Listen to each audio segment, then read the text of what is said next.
Selamat pagi kesiangan.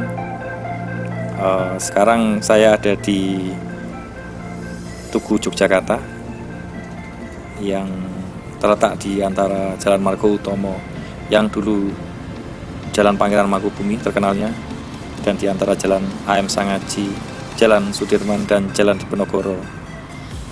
Ini kita sekarang ada di Tugu Gologiling, miniatur Tugu Gologiling.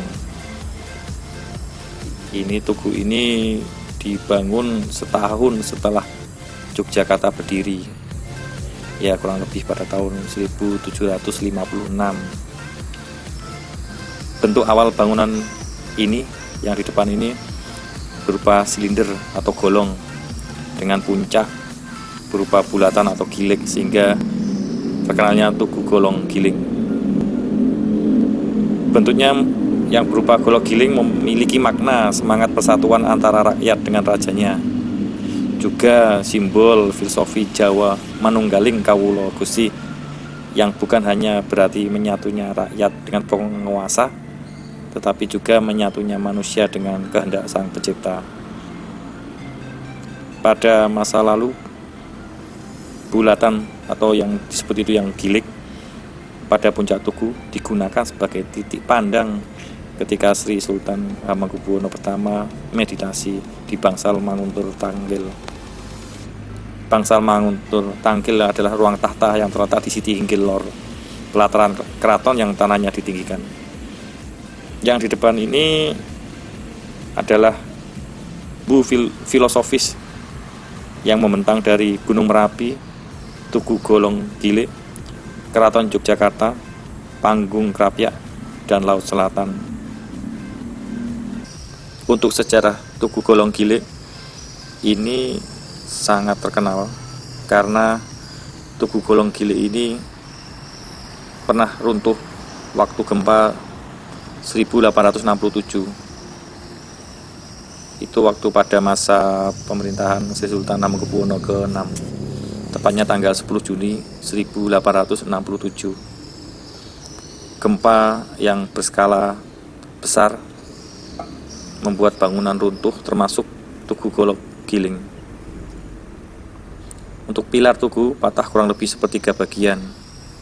Peristiwa ini dikenang dalam Candra Sengkala yang berbunyi obah terus pitung bumi, atau 7 bumi terus berguncang. Dan selama beberapa tahun Tugu Golong Gilik terbengkalai.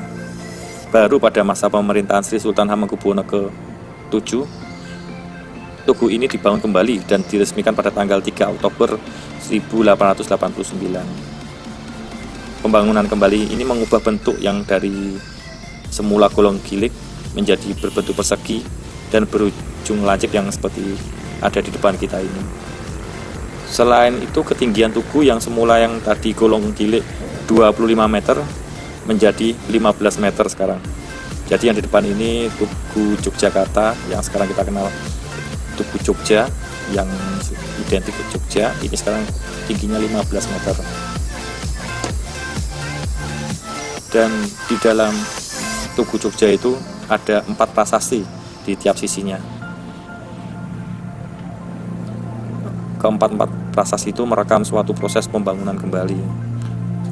Kita akan mendekat ini ke tugu yang terkenal sekarang, Tugu Jogja, yang karena bentuknya yang panjang dan warnanya yang putih, orang Belanda menyebutnya sebagai wental atau tiang putih. Oleh sebab itu hingga kini yang depan ini, tugu yang sebelumnya Tugu Golong Giling, kadang masih disebut sebagai Tugu Palu Putih.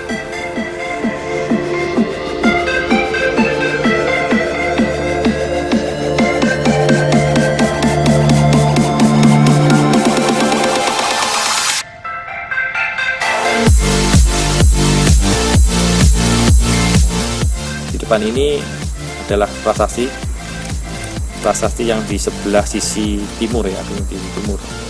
Di prasasti itu berbunyi dalam aksara Jawa, ingkang mangayu bagyo kariksa dalem Kanjeng Tuan Presiden Y.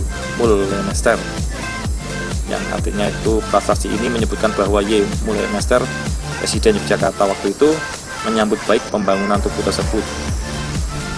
Pernyataan tersebut menunjukkan bahwa pemerintah Belanda tidak terlibat dalam pendanaan semua pembangunan Tugu Putih ini. Untuk sebelah sisi selatan ada prasasti yang sama pakai aksara Jawa yang artinya Wiwara Harja Manggala Praja Kaping itu Sapar Alip Siji Wolu Siji Songo, yang artinya merupakan sengkala yang menandai selesainya pembangunan Tugu Golonggili yang baru. Wiwara berarti gerbang, mewakili angka 9. Harjo bermakna kemakmuran, mewakili angka 1. Manggala bermakna pemimpin, mewakili angka 8. Sementara Projo bermakna negara, mewakili angka 1. Dapat diartikan semua bahwa perjalanan menuju gerbang kemakmuran dimulai dari pemimpin negara. Sengkalan ini menunjukkan pada angka 1819 sesuai dengan tahun yang ditulis di bawahnya. Di atas tulisan tersebut terdapat lambang padi dan kapas dengan tulisan Hamengkubuwono ke-7. Juga lambang mahkota Belanda di puncaknya. Lambang ini adalah lambang resmi yang dipakai oleh Sri Sultan Hamengkubuwono ke-7 waktu itu. Di sebelah sisi utara yang saya coba bergerak ini, di sebelah prasasti sisi yang utara. Di sisi utara ini prasastisnya berbunyi juga dalam bahasa aksara Jawa yang isinya pakaryanipun sinem badan patih dalam Kanjeng Raden Adipati Danurjo ingkang kaping 5 kaundaken dening Tuan J.P. van Brussel Opsiter Waterstad, yang artinya prasasti ini menyebutkan bahwa pelaksanaan pembangunan tugu dipimpin oleh Patih Danurjo yang kelima dan arsitektur tugu dirancang oleh J.P. van Brussel, seorang petugas dinas pengairan Belanda yang waktu itu bertugas di Yogyakarta. Di sebelah barat ini juga ada prasasti yang berbunyi dalam aksara Jawa, ada penulisannya di situ. Yasan dalam ingkang sinuhun Kanjeng Sultan Hamengkubuwono kaping 7, yang artinya juga prasasti ini menunjukkan bahwa tugu tersebut dibangun pada masa pemerintahan Sri Sultan Hamengkubuwono ke-7. Jika kita lihat di sebelah kiri kanan itu juga area Yogyakarta yang sangat lengang pada waktu pandemi COVID-19. Kalau sebelumnya ini, oke, cukup sekian yang bisa saya explore di Tugu Jogja ini. Jangan lupa like dan subscribe channel Jogja Conscious. Dukung kami biar kami lebih berkembang. Tonton kami di video selanjutnya. Salam pagi, salam persiangan, Jogja Conscious.